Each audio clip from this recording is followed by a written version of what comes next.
Hello, हाय, नमस्कार. स्वागत आहे तुमचं माझ्या चॅनलवर. मी आहे निर्मला पठाडे. तर ब्लॉग पूर्ण बघा, लाईक करा, शेअर करा, कमेंट करा. चॅनलला सबस्क्राईब नसलं केलं तर करून घ्या.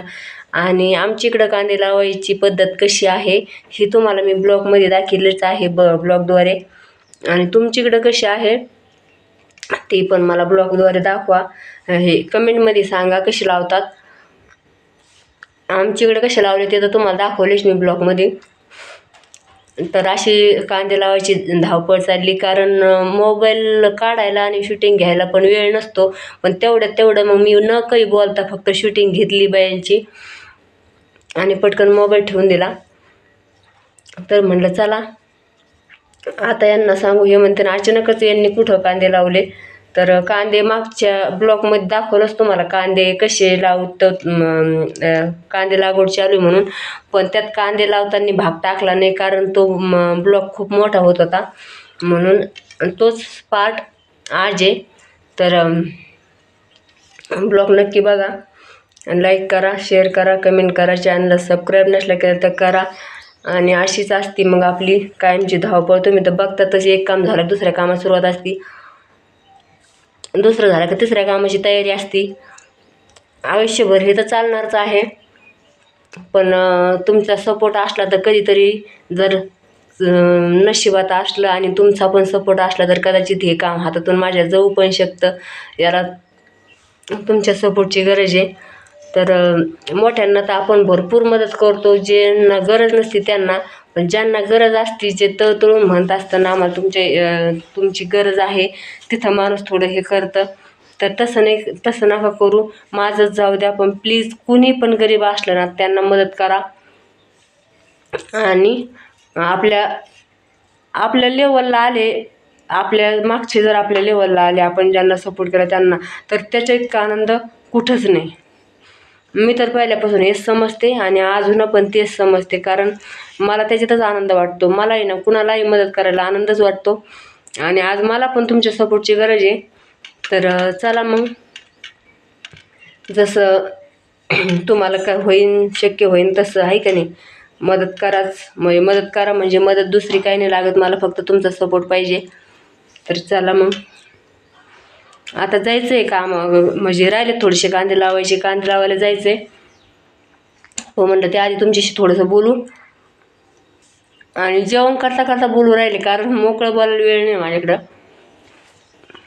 अशीच पळपळ असते आपली आणि कायमच राहणार आहे. शेतकऱ्याची पळपळ कधीच संपणार नाही, हे एवढं मात्र नक्की आहे.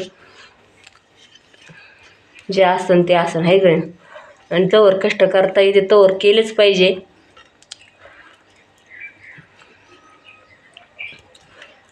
कारण इथं मनचं मालक असतं माणूस. कधी काम करा कधी घरी राहा असं असतं, पण घरी नाही राहत माणूस. फक्त म्हणायला आहे तसं, शेतकरी माणसा राजे आहे. पण शेतकऱ्याला घरीच राहता येत नाही, कारण त्याच्यामागं कामं भरपूर असतात.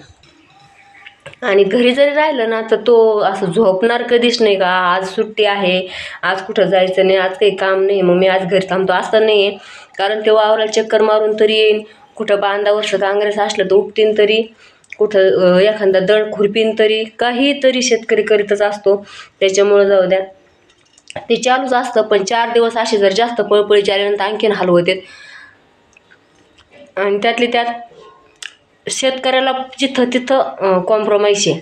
आता शेतकऱ्याला लाईटीचं पण असं दिलं आहे, 1 आठवडा रात्रीची, 1 आठवडा दिवसाची.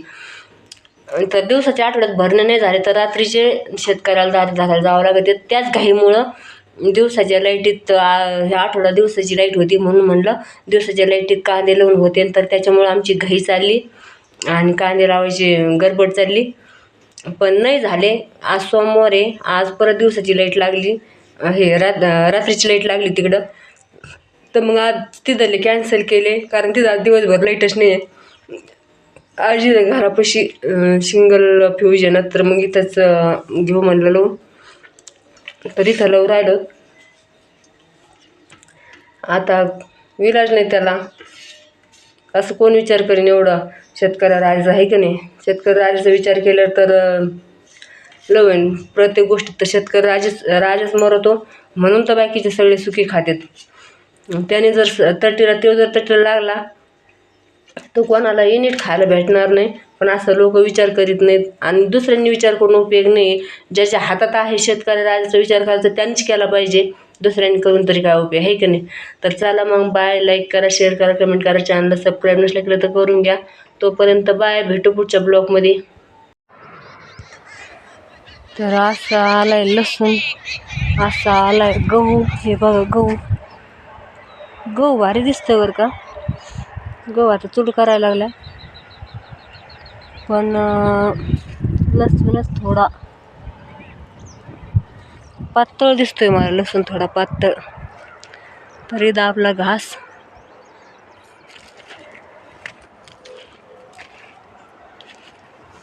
तर चला, डोळ्यांची दाग व्हायला लागली, असं वाटू राहिले झोपून घ्यावा, पण झोपायला पर्याय नाही. झोपणे हा पर्याय नाही.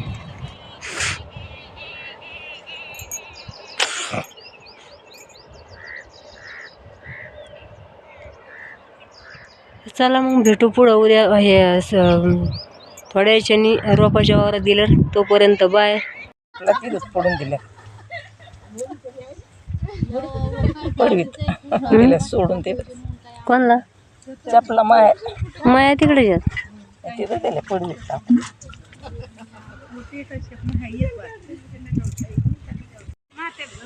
काष्टाच खावताना हात नाही वळत ना. एडावाकडे खोशी ते पण ते असं म्हणून निघत नाही.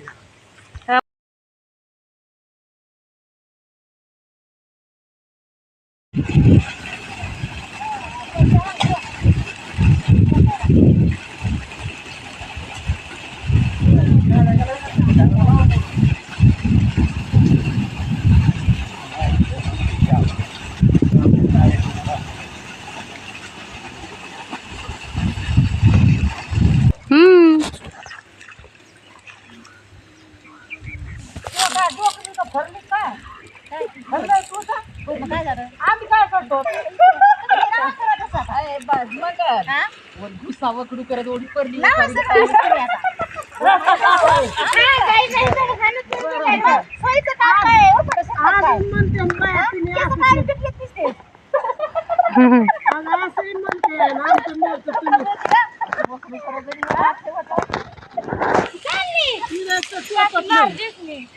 आम्हाला उकळून देणार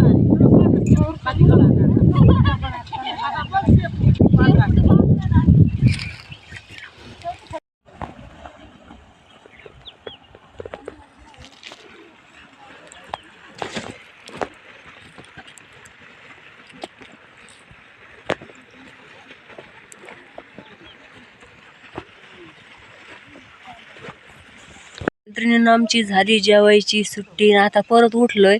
तर मागच्या वेळेस मी तुम्हाला फणसाचं झाड दाखवलं तर लांब गेलं आठवलं होतं फणसाचं झाड दाखवायचं.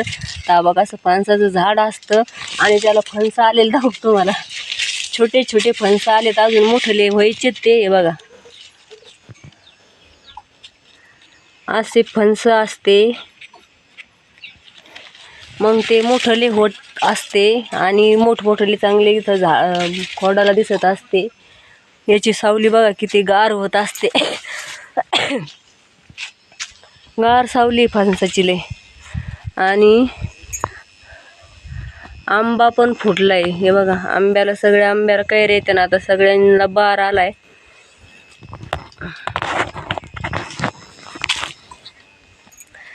तर असा आहे आमचा मळा. इथं आहे नारळ. नारळ नारळ आहे का नाही?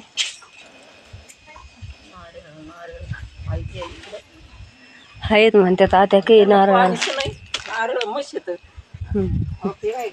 हा, तर बघ तिकडं येतं, पण त्याला खाली पाणी कमी असल्यामुळं ते काही व्यवस्थित पोसत नाही. तर चला मग आपण चाललो आहे आपल्या ड्युटीला. तुमच्या संग गप्पा मारून नाही जमायचं मैत्रिणींनो. मला जावं लागेल माझ्या ड्युटीवर. माझ्या मैत्रिणी गेल्या ड्युटीला. चला मग बाय.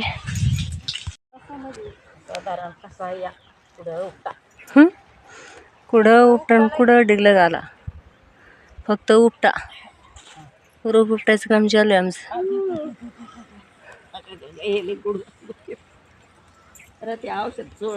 एवढं उपटलंय. इकडं हे बा कोण इथपर्यंत आणि इथपर्यंत. चला भाऊ उपटायला इकडं राहिले. हा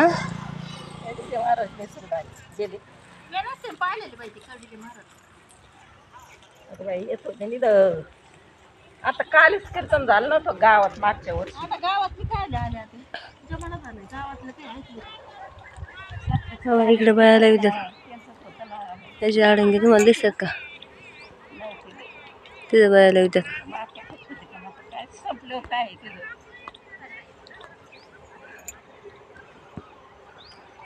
अजून एवढं रोप उपटायचं राहिलं आमचं.